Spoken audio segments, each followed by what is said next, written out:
আসসালামু আলাইকুম। আপনারা সকলে কিরম আছেন? আজ আপনাকে লাগে মোরা লইছি হাঁসের মাংস।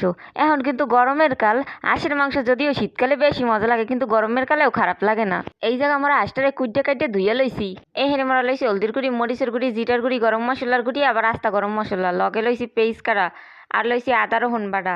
চুলার উপর দিয়ে দিছি একটা কড়ইতে দিয়ে দিছি কতখানি তেল। এই তেলের মধ্যে আমরা দিয়ে দিছি আস্তা গরম মশলা আর দিছি তেজপাতা। এখন করবো কি এর মধ্যে কাটা পেস্টগুলো ডাইলে দিমু। এরপর করতে হইবে কি কতক্ষণ একটু লাইটে সেটা পেস্টটা একটু ভাজিয়ে লইতে হইবে।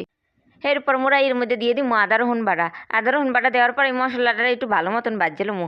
এরপর দিমু হলদির গুঁড়ি, মরিচের গুঁড়ি, জিরার গুঁড়ি আর দিমু গরম মশলার গুঁড়ি। হাঁসের মাংস কিন্তু না হল দিয়ে রানলে ভালোই লাগে, কিন্তু মোরা কিন্তু আজ খালি এই রানছি। মগো ঘরে কিন্তু না হল ছিল না, হেলিকে খালি রান্না দেখাইতেছি আমনে গো। আপনারা না হল দিয়েই খাইয়েন। মশলাটা ভালো মতন কষানো হয়ে গেলে মোরা এর মধ্যে দিয়ে দিমু ধুইয়া রাখা হাঁসের গোস্তগুলোরে। মোরা কিন্তু এই হাঁসের মাংসের মধ্যে আস্তা রোহন দিছি। আপনারাও গরুর গোস্ত বা হাঁসের গোস্ত লাগে আস্তা রোহন দিয়ে খাইয়ে দেখেন, সেই স্বাদ। মাংসটা একটু ভালো মতন কষাই লইতে হইবে। কষানো হয়ে গেলে মোরা করমুখে এর মধ্যে দিয়ে দিমু গরম পানি।